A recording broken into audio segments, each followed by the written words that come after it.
Hello, this is Piano Tech Maggie, and I'd like to share with you some ways I think about sudden inharmonicity shifts.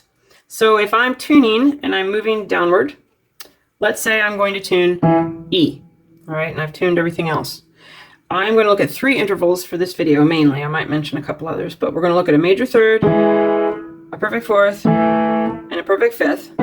And I have coincident partial strips above each one here to represent where the coincident partials are. And if you add this note, you get a fight song.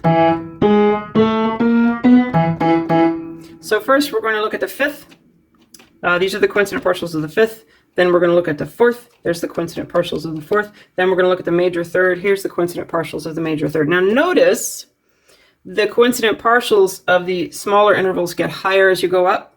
That's important because our harmonic series deviates from pure more as you go upward, usually. Not 100% of the time, but usually. Well, let's say we have a sudden shift in inharmonicity where it goes down, where there's suddenly less inharmonicity. So these partials aren't going to go as sharp as the others. So what happens to our fifth? Our fifth, which is normally tuned slightly narrow, now all of a sudden the partial from the lower note is flatter than it was. So now it's going to be a little wider than it was. So it's going to be closer to pure. If you're tuning orally, you compensate for this. That's why it's a little bit less of a problem if you're tuning orally, but hang with me just for a minute. This will all make more sense soon. If we're tuning our fourth, which is normally a little wide, now all of a sudden this partial's lower than it was. Now all of a sudden it's much, much wider. Our major third, which is normally wide, is now booking. It is so fast, it's crazy. That is why if you're tuning with an ETD and you check your major thirds or major tenths or sixths and there's a sudden shift where they're suddenly way faster or way slower, and I'll get to that in a minute, that's because your ETD is not compensating for the sudden shift in inharmonicity of that one note. And it's lining up your octaves, fourths, fifths. Well, it's doing a great job at that, but it's not paying attention to where a major third might fall. It's not paying attention up here to these upper partials. Unless you're talking about like an octave. So if we need to fix this, we want to slow down our major third. To slow down that major third, we need to bring this note up.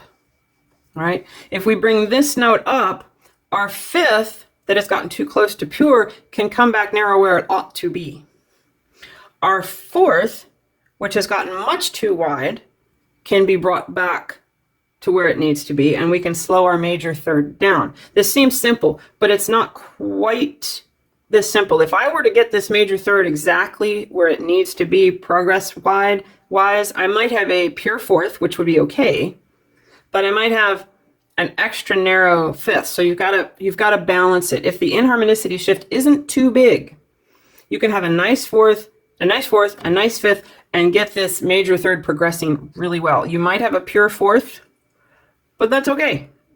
Sometimes you can end up with a pure fourth or pure fifth when you're trying to mess with this stuff. But remember, if you have a fourth or fifth that's pure, you're not sacrificing it. You're making it where it ought to be in nature. We're sacrificing fourths and fifths when we create equal temperament. So if you have to make a fourth or fifth pure to get this major third to work, don't knock it. It'll be good. Then the next thing that happens is your octave will line up. Because if you have a sudden drop in inharmonicity, all of a sudden now your octave's going to be extra wide. And so if you bring this up, it's going to balance out. That's why if you tune by ear, this tends to not be as much of a problem because you're listening to all of these things. I'm going to make another video very soon for how to fix this if you have an ETD. But in the meantime, let me finish this. What if we have a sudden jump in inharmonicity? Now all of a sudden we have a fifth that's extra narrow. Oh boy, if we were to line up certain other things.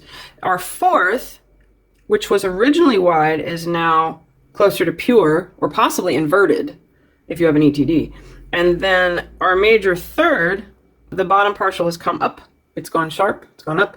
So now our major third is extra slow. So if you get certain things in tune, or you tune with your ETD and you go down with major thirds and you get one that's suddenly slow, you've had a big jump in inharmonicity. So in order to fix that, you lower it. If we lower this, our fifth, which has become extra narrow, will become more pure. Yay. Our fourth, which has become too pure, can become wide, or it's inverted, and it might need to be tuned pure. That's why I say sometimes we don't know. If the inharmonicity shift is too big, an ETD may want to make the fifth or fourth inverted. It gets wonky. If you're doing it by ear, you're not going to do that. But you may notice some problems, particularly with a major third. With our major third, if we lower this, we'll speed up our major third and we can get that progression going like we want to. And your octaves will line up. The octaves will work. They might not be what you think they should be, but they're going to be fine. And on a side note, if you have a minor third, let's say we have a minor third here. A minor third is a narrow interval. So whatever happens with your major third, the opposite will happen with the minor third. So if the major third suddenly gets fast, your minor third will get suddenly very slow. And by raising that note, you fix both problems. If your minor third suddenly gets slow, and if your major third suddenly gets slow, and your minor third suddenly speeds up, lowering that note will fix both those problems. So it really gets everything to line up. You're making a better compromise.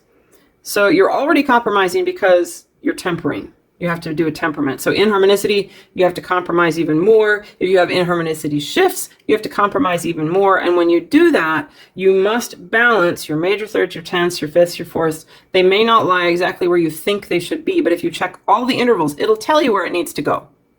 And if you have an ETD, I will show you how to fix that early in a video coming up very soon, and I will link it below whenever I get that done, and I'll link this one to that one. So I hope this made sense. Have fun tuning.